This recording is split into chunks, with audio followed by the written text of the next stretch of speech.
Good morning, everyone, and welcome to so many of you to this very special tasting. We are immensely privileged that the Vin d'Alsace has provided these very, very special wines for us.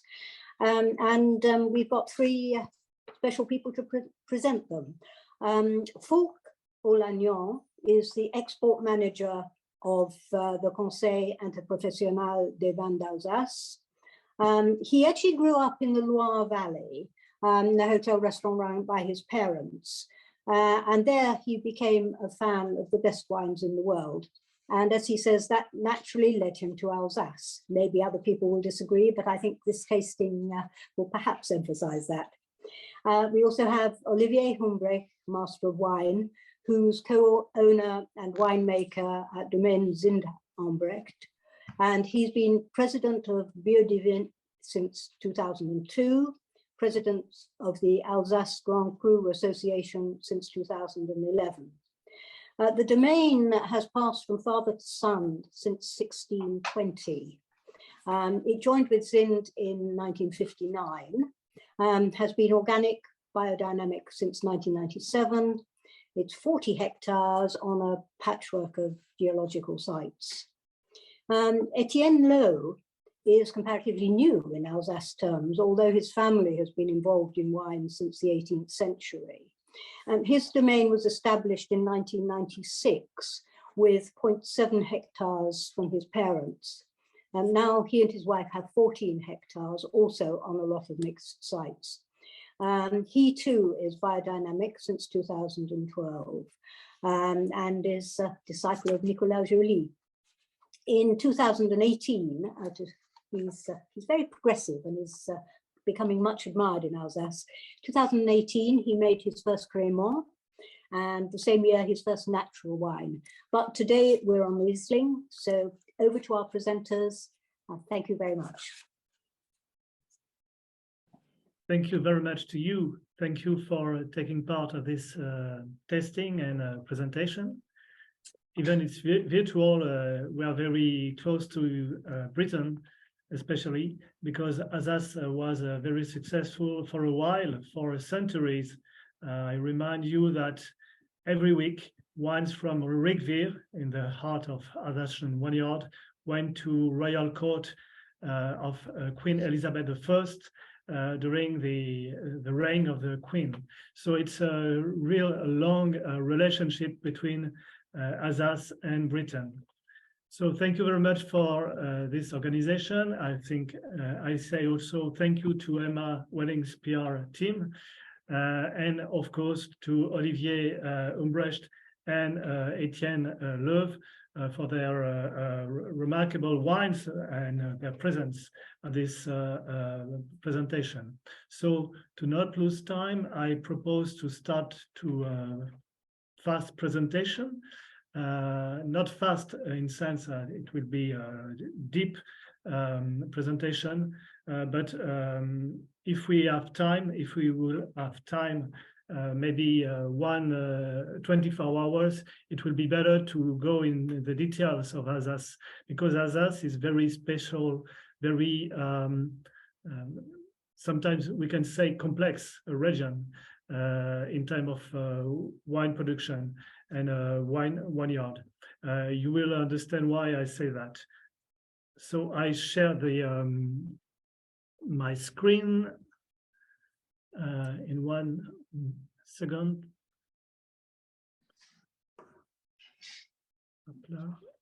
Escape. Okay.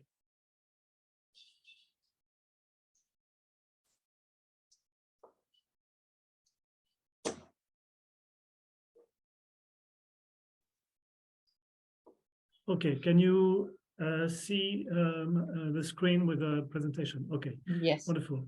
So why did you I would choose Riesling to make this presentation? Because probably Riesling is the best grape variety to find the difference between terroirs in the large meaning. Terroirs is not only, in my opinion, but I'm not alone to think about that. terroir is a connection of three elements. It's not only the type of the soil, it's also the microclimate and the human size of the terroir. So Riesling is maybe the best way to understand the terroir and understand for Alsace the diversity and the high level of richness of terroir. Alsace, we are in France. It's not obvious for many generations of people, but Alsace is in France, but we have been for a few times, few decades, and even a few centuries in German countries. I mean, we were French. We became French for the first time officially at the middle of the 17th century. And before we were part of the Holy Roman German Empire. But it's important to know that because fundamentally we're not 100% French and Latin. We have a part of our, not only the names, but of our blood and our brain, which comes from the Germanic world. It's important when you know the way of production of wines in Germanic countries and in Latin countries.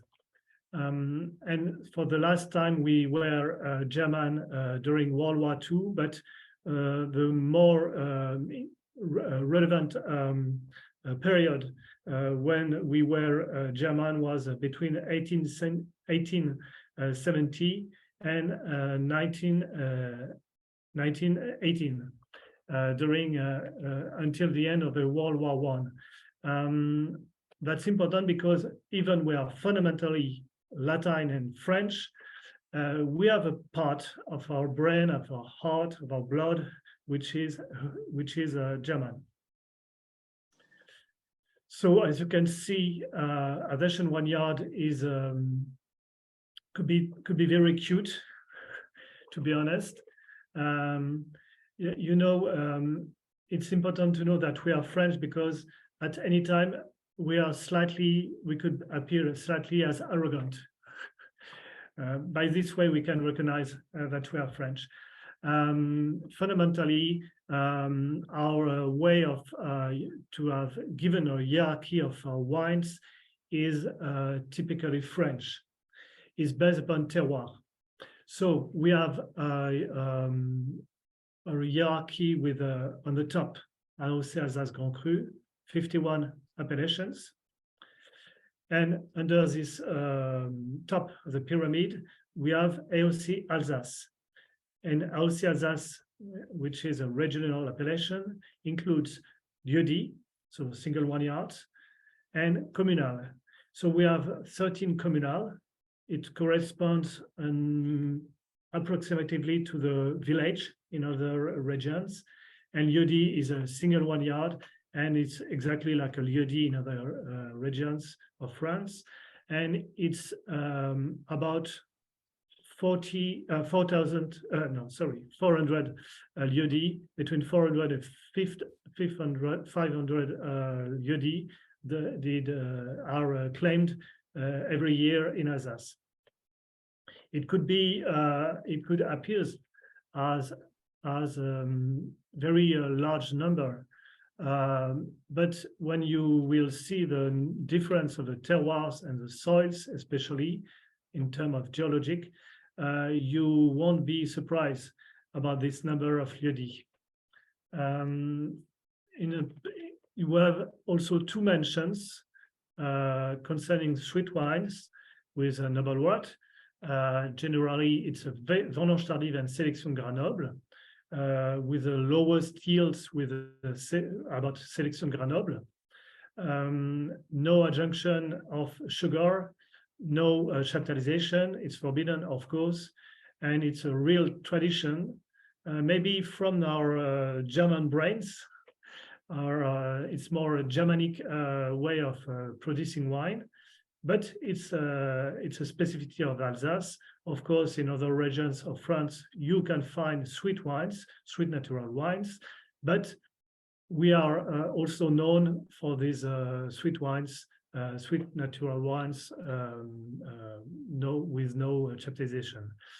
And the 53rd appellation is AOC Crémant d'Alsace.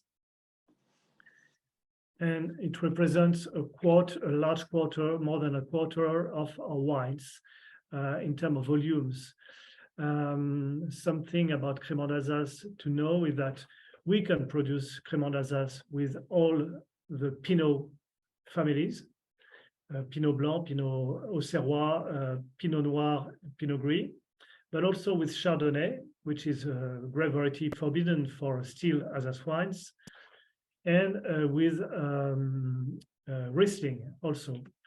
And more we can find more complex Crémant d'Alsace that are not only made to resume for aperitif and to be refreshing only, but we can find more and more long aging on the lees Crémant d'Alsace, 5 years, 6 years, sometimes 8 years, 9 years, sometimes 10 years. So these Crémant d'Alsace are a real trend, but a deep trend.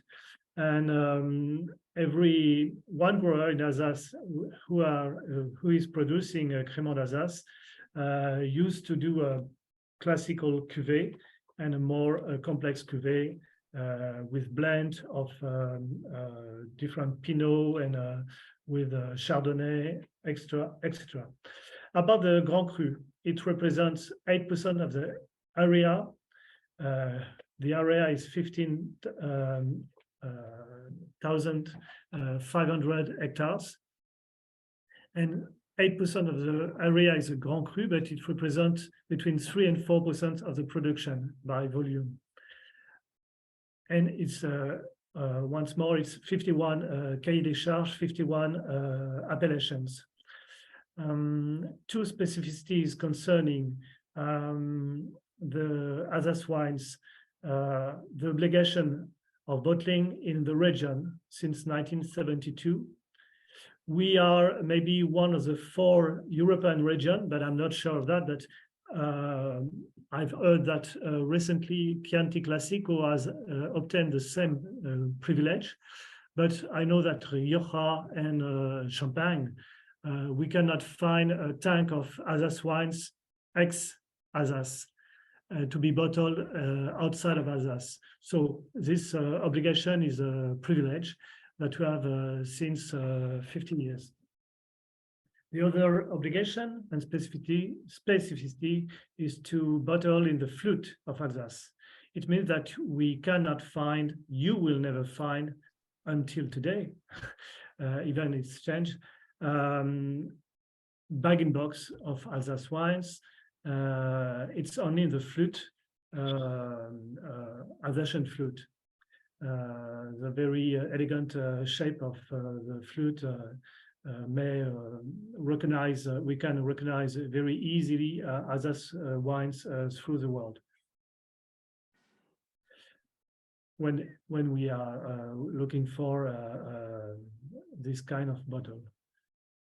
Also, some figures.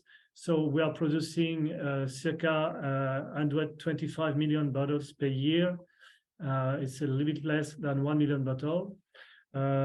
So our region is 2 times smaller than Burgundy today, for example, but it has been 2 times bigger, so 30,000 hectares until the end of the 17th century. And so in the first time, the war, 30 Years' War, has made a lot of destruction in our vineyards, and including people were killed. But the second step to see the decline of Alsace wines were also the 2 wars, World War on Alsatian territory, but also, of course, the phylloxera. But after World War II, and since World War II, we have a renaissance, a revival of Alsatian vineyard. And since 2 decades, we have kept the same area between 15,000 and 16,000 hectares of vineyard. The characteristic is also that we have between 2 and 15 kilometers wide and 120 kilometers long. So in terms of miles, I have no convention in my mind, but you see it's not very long and mostly not very large.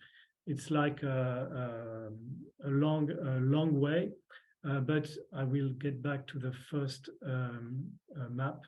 You can see that all along the Alsatian vineyard, we are facing the plain of Alsace on the east. We are facing Germany and Black Forest mountain and the River Rhine, and we are close to the Vosges Mountains.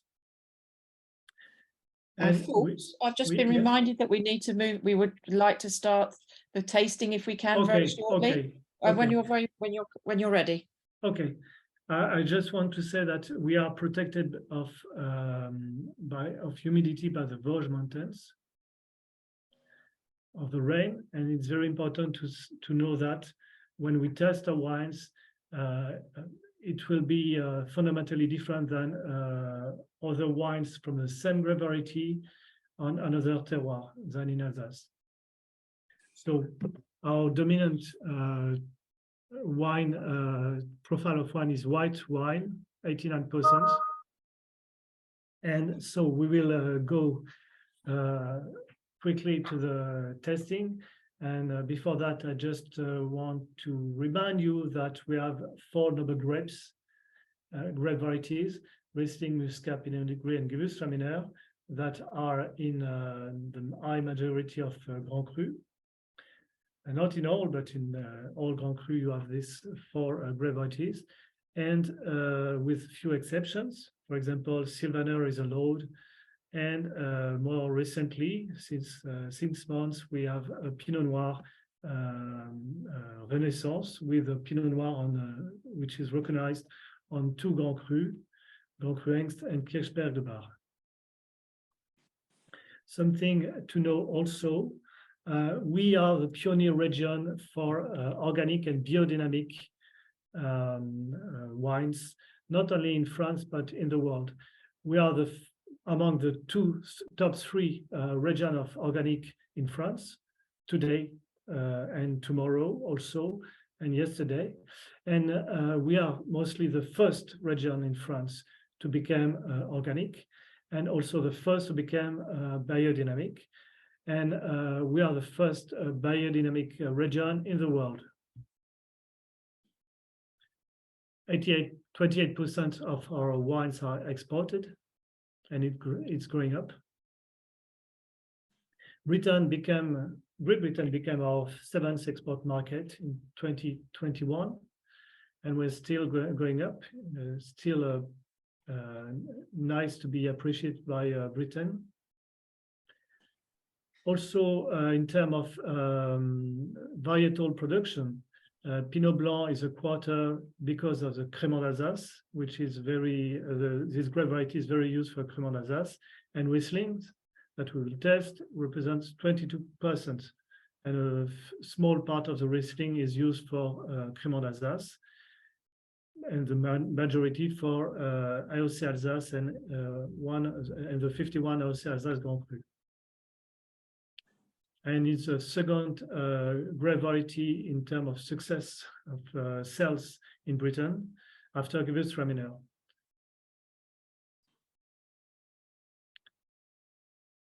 Very quickly, I remind you the protection of the rain by the Vosges Mountains, and to remind you that we are the second lowest humid region of France after Roussillon in terms of vineyard. Why? Because So the Vosges mountains are a natural wall against the rain. And when the clouds coming from Atlantic Ocean channel or Europe, North Sea is arriving on the Black Forest, it's raining again. We have between 500 and 650 millimeters of rain per year in Colmar, when you have between 1,200 and 1,400 millimeters of rain per year in Black Forest and Kaiserstuhl are facing vineyard in Germany. Paul, Yes. I'm so sorry to interrupt you, but this session is finishing at 11. So I think we really need to move on to the tasting, and then we can come back to this afterwards, because it's really interesting information. But I'm just aware that everybody will really want to taste the wines. Okay, sorry for my long discussion. Okay, so something to know is that we have circa 13 main geological profiles, and you will test through the Rieslings, some of them now.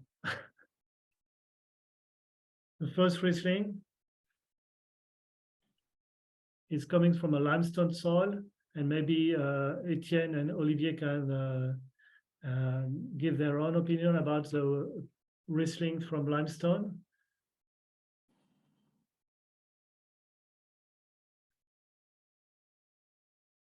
It's a question for me. Yes. Okay. Well, I don't know this wine, so I don't know what type of limestone it would be.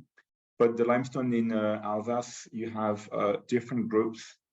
I would say, make it very simple. You have one group which goes to the second era, mostly from the Trias period, where you find all the Muschelkalk, Kuiper, Oolitic limestone. These are sea deposits. And all these limestone are usually relatively eroded hills, because it's a tender rock. Medium aggressivity of the limestone, and depending on their location, can be more or less combined with clay and marl. So for this one, if it just says limestone, it should normally be a pure oolitic type of limestone. The other group of limestone you find are from the third era. These are called the Oligocene period. These are more a limestone combined with calcium-rich sandstone. And these are usually the more red type of limestone that we find into the region. Limestone usually produces wine that have more of a citrusy characteristic in Rieslings. Usually the acidity can be quite sharp in these wines, and they tend to age extremely well because they have that kind of sharp and crisp structure when they are young. Yeah. But I cannot speak about the wine because I don't have it. Would anybody like to raise their hands to make any comments on the wine?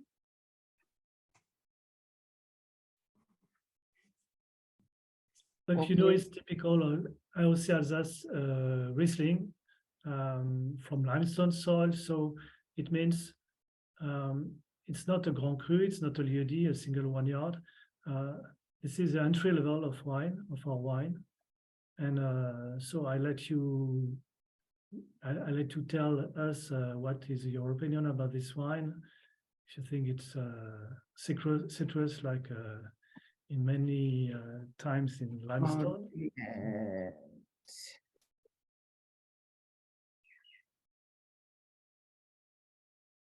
Can I just make an observation? Go ahead, Keith. Yeah, it's a young wine, but I'm already getting some of that TDN on this wine, which I'm quite surprised. You know, we've got that real sort of fumy kerosene nose coming out, you know, which normally one expects on a more mature wine. It normally happens, of course, when you get a very high exposure to sunlight, would anyone like to comment on that? Is it something that producers are trying to eliminate, or do they consider it part of the Alsace terroir, the sort of the greater terroir? Keith, I haven't got that on mine at all. Mine's actually just as Olivier described it. It's really citrusy and very fresh with lovely acidity. Yep. I'm not getting the, so whether it's, maybe it's a, it could be mine. Yeah, mine is really fumy. Yeah, I'm finding it's exactly as Olivier described it. It would be interesting to hear about the 2019 vintage, if possible. Yes, it was a lovely vintage in Alsace. We had a normal bud break, no issues, not much disease pressure in 19, and eventually July became extremely hot, really very warm, and we started to see a drought effect on some vineyards, valley floors, sandy soils, young vines, but limestone soils as a general didn't suffer at all. And then eventually with August came our classic thunderstorms and rains. So eventually 19 became a very balanced vintage. And I would say in terms of ripeness, it's totally normal, a perfect ripeness. The Riesling grape performed extremely well, very healthy grapes in 19. And in terms of acidity, I would rank 19 as between really high and average. On a scale of 5, I would say something like 4 in terms of acidity, quality, and richness.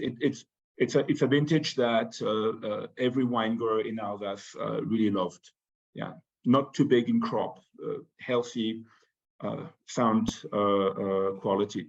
To just say some words about the aromatics of Rieslings.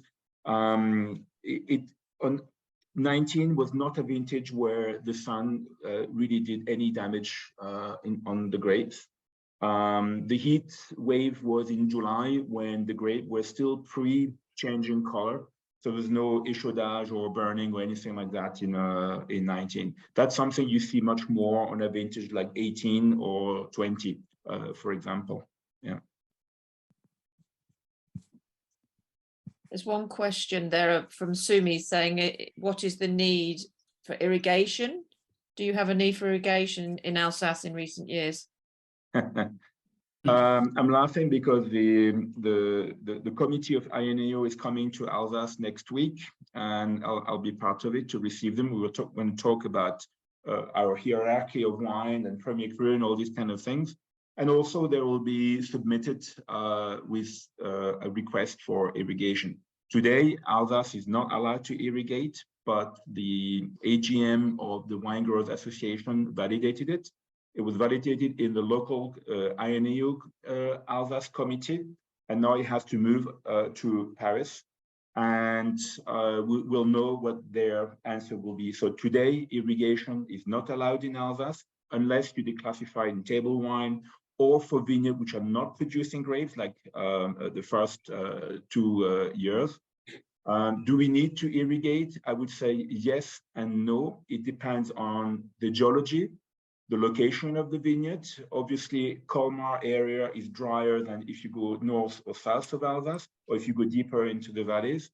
And also, obviously, if you have a component in the soil like marl, limestone, clay, vineyards go through summers extremely well. The need of irrigation probably will be more for very dry, mostly valley floors, sandy soils with no much water reserve. So far, irrigation is not demanded for anything which is in the top part of the pyramid you saw, that is the Grand Cru, the Lieu-dit, and the village. It would only be asked for normal standard Alsace AOC. Okay, thank you. Olivier, shall we move on to the next wine? Yes, we are. There was a question about bag-in-box. Also, today there is only a reflection about that. A think tank has been created to know if maybe one day it will be possible, or is it wishable to have this kind of continent? But today it's not the case. If I may intervene also, the question was not just for bag-in-box, but any kind of other thing in terms of environment consideration. And the talk is not just for bag-in-box, but also for alternative to glass, like paper and things like that. Yeah, but so far nothing has been done. Yeah, officially. Thank you. So Etienne. Hello. Hello. Just a few words to present the Broederbach, because Westhofen is in the northwest corner of the Alsace vineyard. So the Broederbach is one of the northest hill on the Alsatian wine route. Its soil is a setting of sandstone, so quartz cemented by iron oxide and of limestone. And it's a hill very steepy, with a small river in the bottom and the top with oak forest. So just aside from the Vosges forest, with a big amphitheater between two valleys. So with the Vosges forest, we have a big wall, and without this influence from the west. Also, we have a little bit humidity by the proximity of the forest. The soil is a setting of sandstone with vertical layers. So the roots growing is easily possible, and also the water alimentation of the plants is easy. On this hill, we have a lot of possibilities of growing. The oldest part of vineyard is almost only in grass. The rest sometimes soil work and grass. Also in the winter, we have animals for the grass, sheep and goats between the vineyard. The characteristic of the wines is often a lot of puriness. It's aligned with a fruity aromatic, very elegant and vertical acidity, in opposite of limestone wines. Here we have the crafts, the light and the elegance into the wine. Also, the minerality comes often more in the aftertaste. Vintage 19, Olivier explained it very well. Wonderful ripening, healthy grapes, wonderful acidities and ripe acidities. So on this Broederbach Clos des Frères, we have a wonderful representation of our wines.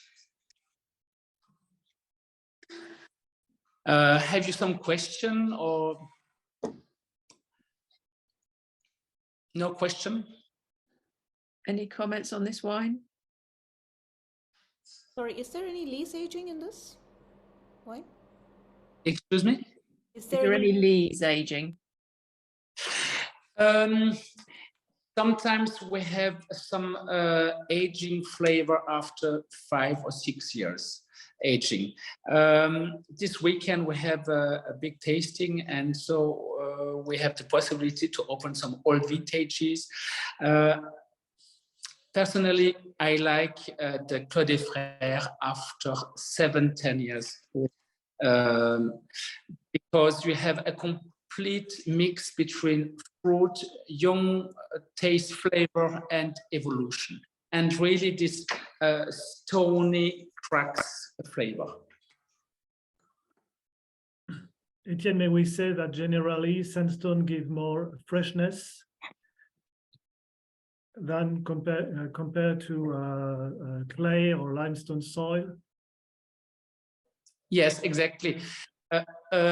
Sandstone, on our wine estate, we have a few different types of soil. We have different types of limestone.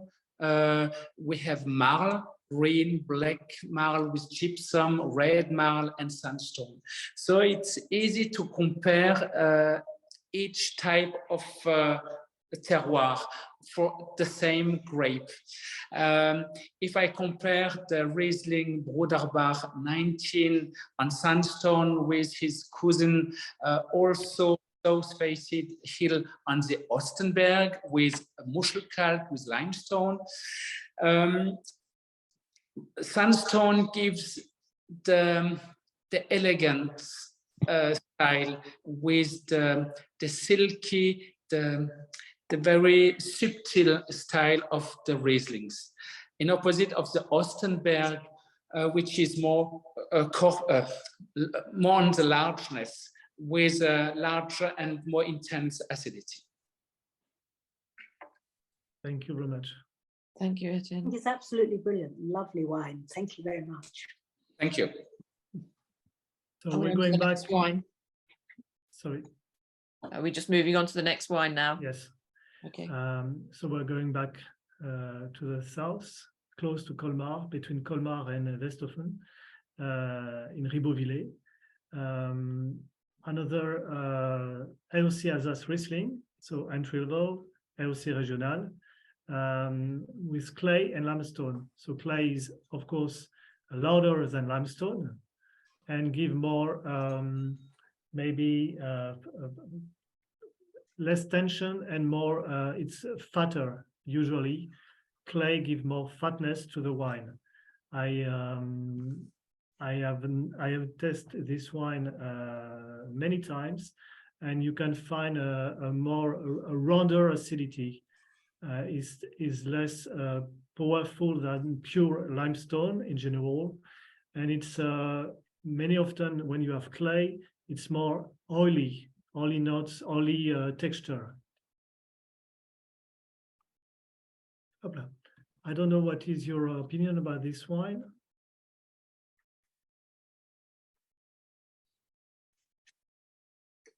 Please unmute yourself if you'd like to say anything. Any comments on the wines? Yeah. Go ahead, Lindsay. Okay. I certainly agree that of the three wines that we've tasted, this one is fatter in the mouth and has less tension, I think was the word that was used, than perhaps the previous two.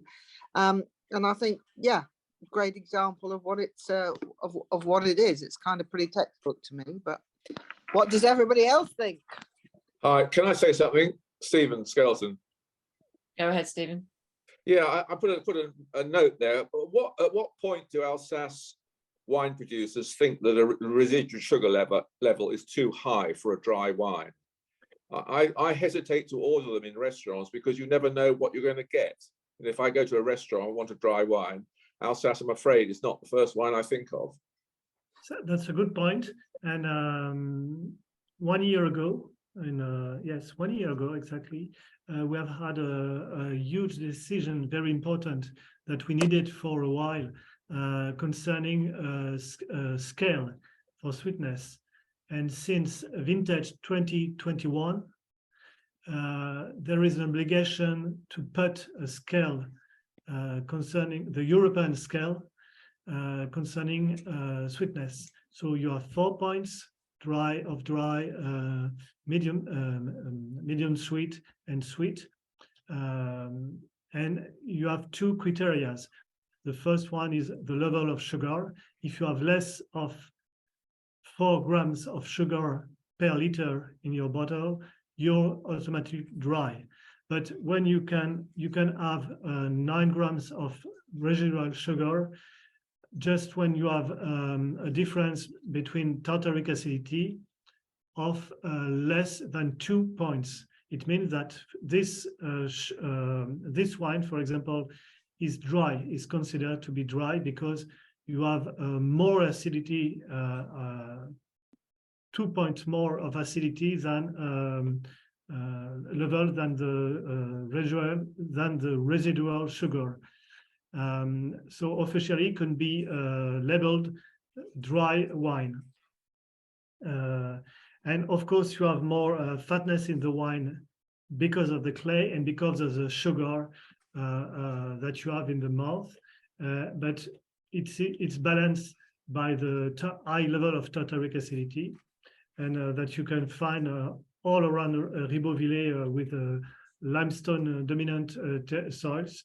And Cap de Ribeauvillé is a crop cellar, with a high level of quality, and they are used to produce also Lieu-dit, single one yard, and Grand Cru all around the village of Ribeauvillé. So this is from 21 vintage. This from 21. It's an obligation from 21 vintage. That's good news. And a lot of producers that export through the world used to put a scale for sweetness. Sometimes it was difficult because, for example, in the USA, you have not the same perception of sugar level. And one time, some of our producers used to apply the International Riesling Foundation scale, sweetness scale, which is different than the European scale. But now it's over. It's an obligation since 1 year and one vintage to put the European scale. Okay. If I may just summarize it, if you don't mind, Foulques. Yes, yes. European scale is for any wine made in EU is up to 4 grams per liter. It is dry. If the wine is not chaptalized, you can go as high as 9 grams per liter to call it dry, as long as the acidity expressed in tartaric acid is at less than 2 grams below the sugar. So for example, a wine like you have in front of you with a total acidity of 8 grams per liter is allowed to call it dry, up to 9 grams per liter of sugar. Demi-sec goes up to 12 grams per liter, but if the acidity is 10 grams below the sugar, you can go up to 18 grams per liter. So for example, this wine could be called demi-sec with 8 grams of acidity up to 18 grams of liter of sugar. Then it's called moelleux, up to 45 grams per liter, regardless of the acidity, and anything above 45 grams per liter is called doux or sweet. That's the rule. In Alsace, Riesling has a specific category. Up to today, unfortunately, it was up to 12 grams per liter that you were not allowed to make Riesling on the label above 12 grams of sugar. Now, any Riesling made in Alsace, whether it's Grand Cru, Lieu-dit, Communal, or straight AOC Riesling, to be able to have the right to write Riesling on the label, it has to be dry according to the EU regulations. If a Riesling is harvested above the sugar limit for dry, we're not allowed to put Riesling on the label anymore unless it's a late harvest or a sélection de Grenoble.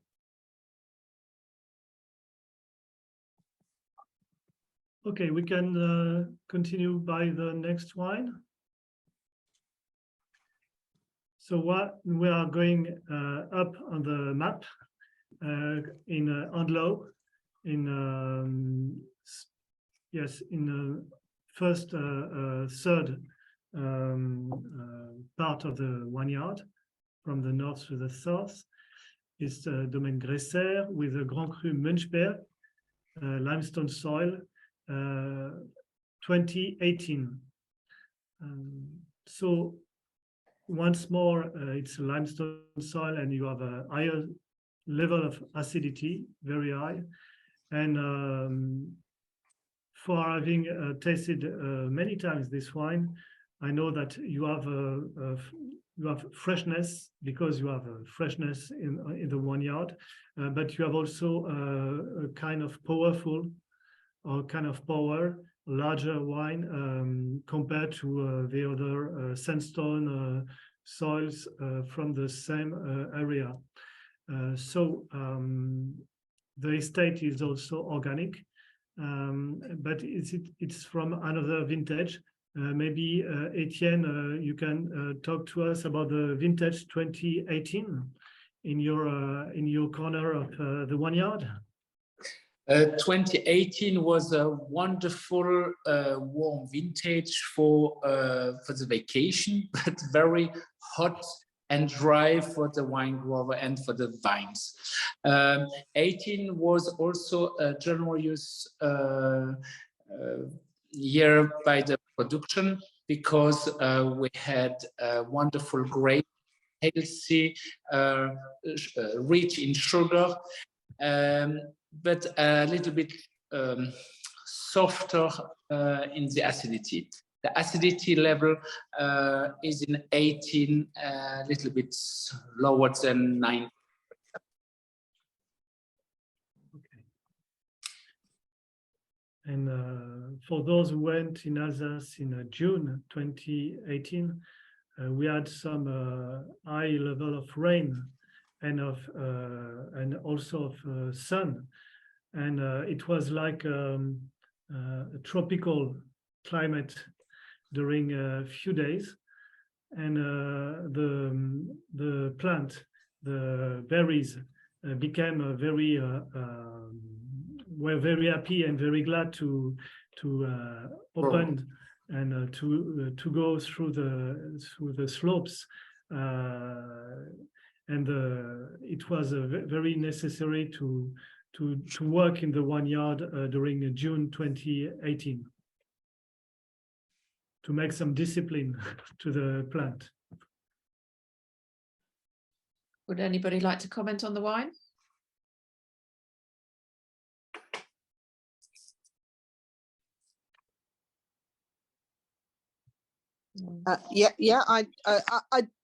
I find it interesting that for me there is a link between wine 4 and wine 1, which both seem to be limestone, about that tension there, which I find interesting and perhaps reassuring. Thank you. Okay. The name Münchberg is very understandable for a Saxon person, because Münchberg is a hill or the vineyard of the monk. It was exploited for 1,000 years by the abbey of the monks of Bernardvillers, close to Andelot. Now we changed totally of place in the vineyard. We are arriving in the Münster Valley, close to Colmar, on a lieu-dit Linsenberg, which is 100% granitic, very vertical slopes from the same vintage.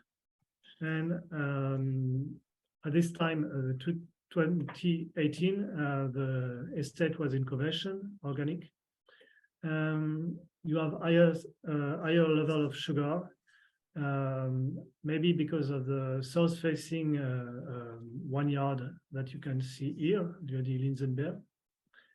And also because, and Olivier can maybe confirm, when you have we can say a hot vintage or a warm vintage, especially during July and August, when you have the sun, when you have your slopes south oriented, you have more chance to have hotness during the night, also because granite is very strong and heavy rock. It's harder to find high level of acidity or low level of sugar when it's hot vintage or a warm vintage with granitic soil than with a limestone soil. Do you agree, Olivier? I don't know. Sweetness in a wine can come from different factors, both ripeness. Obviously, this one was harvested above 13.5 potential alcohol. But I know very well the vineyard of Schönheit. They are a bit down in the Münster Valley. And just to give you an idea of how the rain pattern changes, Münster is roughly 13 kilometers in the valley from Turkheim, where we are. And the rainfall goes from 500 millimeters a year, that's about 20 inches, to 2,400 millimeters in the town of Münster itself. So, and that's almost like 100 inches of rain a year. So where they are, it is granite, it is full south, it is very steep. But they have much more rainfalls in these vineyards. So I don't think the grapes had any problem at all in 2019. 18 was warm, but it was not hot. Yes. It was not as hot as 19 or 20 or even 22 at the peak of the temperatures. But 18 was particularly dry. Basically, it was unfortunate that for those of you who came to Alsace in June, you had some rain, but basically the rain stopped early July until basically the end of November. It was one of the driest summer we ever had in Alsace, which goes against the normal trend because we are semi-continental in climate, so we do get our maximum rainfall usually in summer, and that's something that we actually need. Yeah. Okay, thank you. Thank you, Olivier. Is this the last wine, the number 6? Yes, Clohauser. Okay. 2018. Yeah. So the Clohauser is a small vineyard. It's the one you can see in the front of the picture. It just lies under the Grand Cru Hengst, which is the hillside, which you see behind. If you look at the color of the soil, it is what we call a red limestone. It's from the Oligocene period, and most of these limestone is a mixture of marl, limestone, and also sandstone. The sandstone itself comes from the erosion of the top of the Vosges Mountains that got mixed with the erosion of the limestone during the third era. It's a complicated limestone to understand because it looks like a big bar of nougat where the almonds would be the pebbles of oolitic or muschelkalk limestone, and the sandstone took a lot of iron as it was made at that period of time. We went a bit quickly through the geology of the area, but this kind of limestone is mostly present in the middle of Alsace and the south, and many Grand Cru around there have this kind of soil type. Little geological precision, agronomical precision. When we say clay, it means that the clay is dominant into the soil. It's over 50%. When we say marl, it's a limestone which is dominant, which is over 50%. But obviously, a very rich marl limestone like this vineyard can be very close to a clay limestone also. Here we are on the bottom of the hill, so the soil is roughly about 1 meter deep of a mixture of clay limestone, and the mother rock is that limestone sandstone. The vineyard was planted by my father in 1973 with 100% Riesling. It's a very consistent vineyard that goes extremely well in hot and dry vintages. It's harvested by hand, very long pressing cycles, about 18 hours, gravity done. The must is transferred into traditional oak casks, foudre, as we say in our region. They're old. And the fermentation of this wine took about 13 months, and it was bottled in February 2020, after a year and a half aging on a full fermenting lees. The wine goes through malolactic, and just for your information, it was the sweetest Riesling we made in 2018. There is when I see analysis of the acidity, for me it's completely incomplete if I don't see the pH of the wine. One without the other means absolutely nothing. And you probably would have realized this when you tasted the wine. When you just read the acidity, if you don't know the pH, it means nothing. So this wine has a pH of 3.0 with a relatively modest acidity, which is linked to the vintage. But that is because the wine had a very, very high tartaric component into its acidity before it went through Malo. Yeah.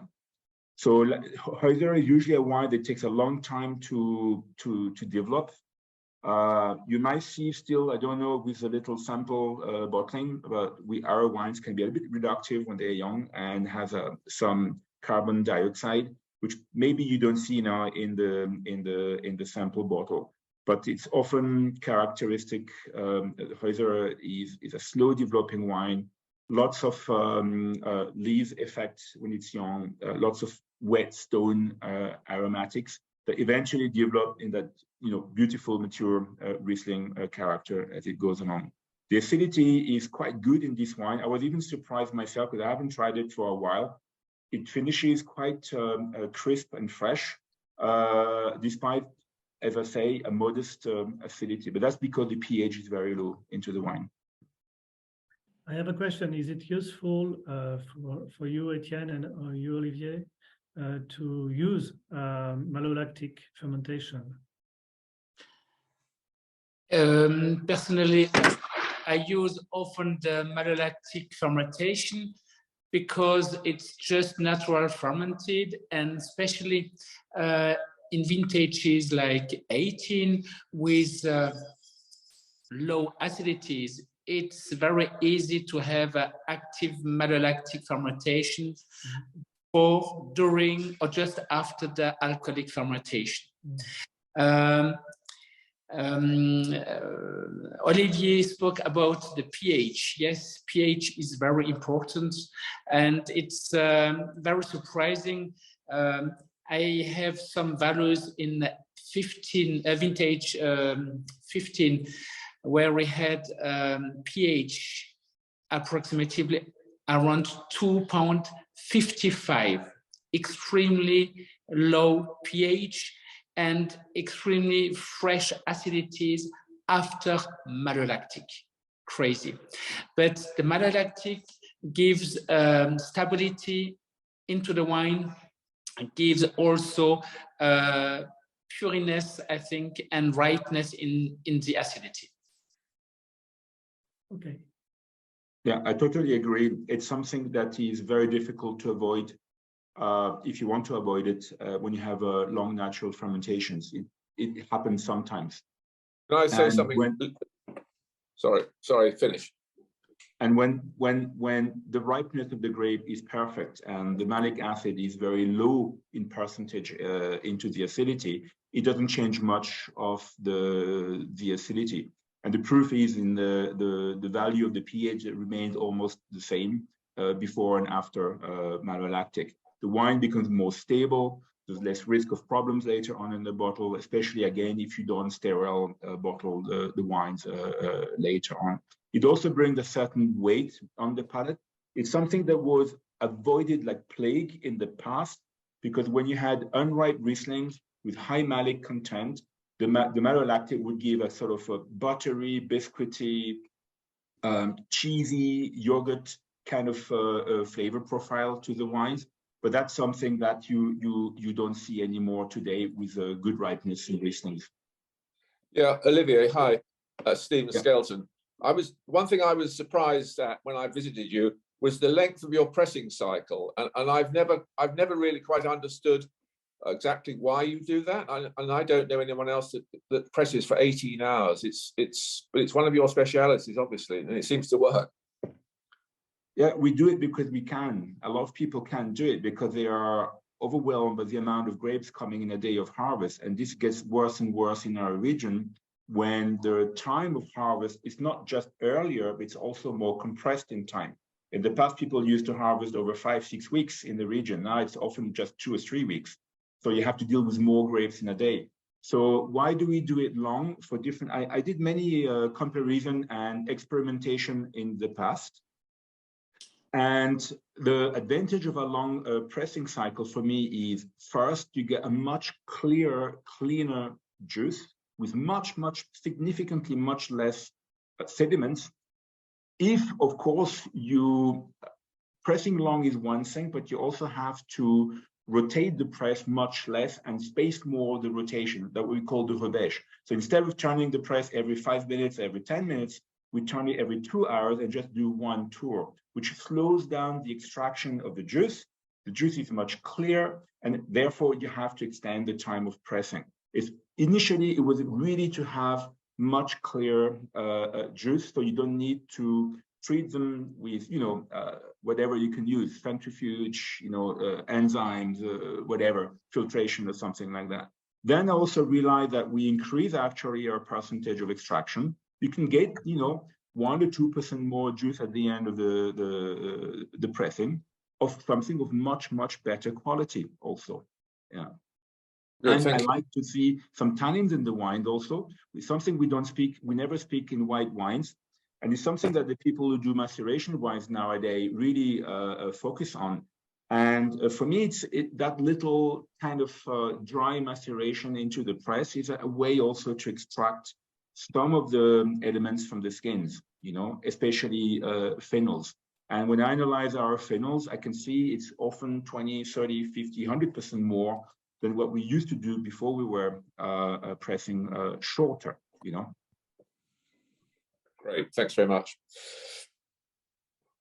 We are unfortunately reaching the end of our time for this tasting, but I think everyone will join me in a huge thank you to our three presenters and to Emma and Irene at EWPR for enabling us to taste these superb wines and to be given so much information. I am sure we could have gone on for hours longer, but I know that Emma and Irene will be ready to provide more information.